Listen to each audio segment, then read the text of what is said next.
Anyone can whistle, that's what they say. Easy.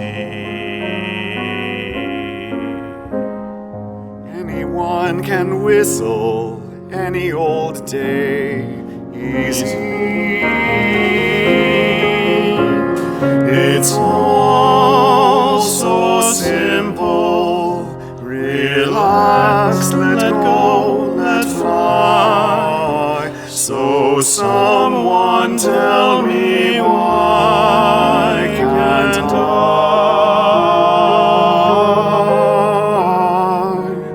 I can dance a tango, I can read Greek, easy.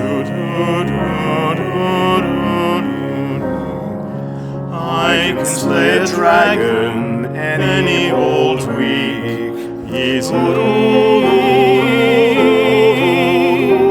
What's hard is simple, what's natural comes hard. So maybe you could show me how to let go, lower my guard, learn to be free. Maybe if you whistle for me.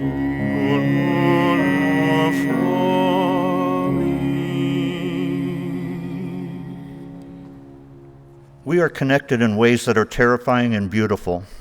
Reverend Dr. Lynn Unger. She said that in her poem Pandemic in the UU World for the summer. I grew up loving the 4th of July, especially the fireworks, which I found to be so beautiful and spectacular, yet a little scary in their thunderous sounds. When I was really young, I labored under the misconception that the 4th of July was exclusively for me, as my birthday of 7/11 always falls exactly 1 week after, and I'd get all caught up in the beautiful pomp and circumstance of sparklers and firecrackers. Why then now do I sort of hate the 4th of July? Mostly because the fireworks, more constant than ever these days, freak out my little companion dog Nugget. As soon as some neighborhood wit lets off a big boom, my poor dog turns into a quivering, panting, shaking pile of nerves. I know he's not the only dog that reacts this way, but I'm his only human, and to a degree his alpha dog, and the way his eyes implore me when he's freaking out make me feel like I'm letting him down. I took a risk adopting Nugget, as he was already a year and 2 months old and had developed some quirks and habits which had to be dealt with. We even went through a reactive rover class at the SPCA together to calm his barkiness, and it worked to a large degree.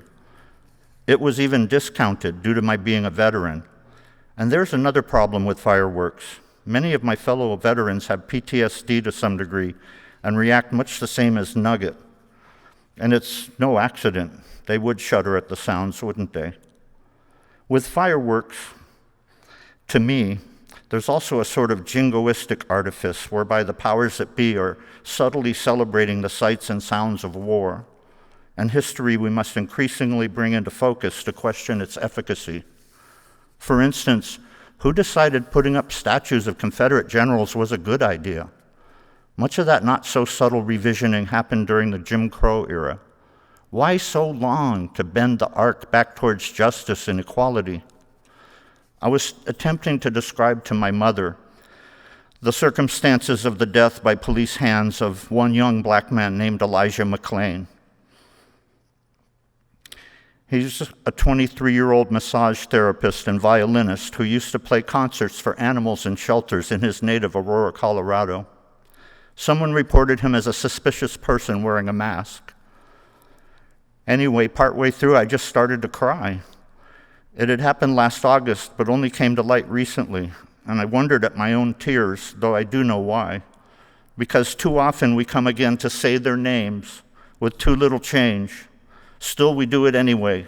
Eric Garner, Ahmaud Arbery, Oscar Grant, Trayvon Martin, Breonna Taylor, George Floyd, Rayshard Brooks. Remembering these tragically ended beautiful people by saying their names as the morbid list grows longer. So when change and revolution seem inevitable, here we are still holding immigrant children in detention camps, separated from their families in close-in conditions in COVID-19 time. Our historically poor treatment of persons of color in this country has to end, period. And this whole white supremacy evil makes me sick to my stomach and frankly frightens me. I remember George Wallace and Lester Maddox and their KKK politics.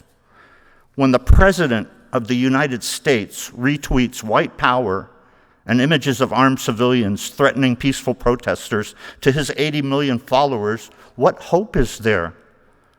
Our only sane recourse, in addition to signs and protests and marches, is to vote. Vote, vote, vote. Perhaps we can get this egotistical, xenophobic, dog-whistling divider out of office in November. And that's just a start. I feel that in this sacred space, in our strong, loving community, magic teamwork happens. I've witnessed it here quite often. It's a big risk to put your heart out there for all to see.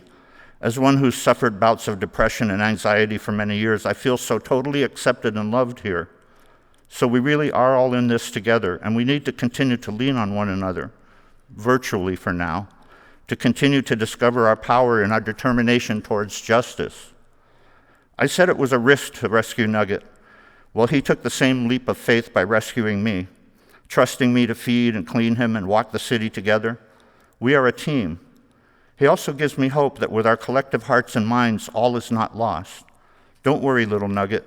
The big booms will all be gone soon. Till then, we'll just keep on risking going out at night and fighting the good fight.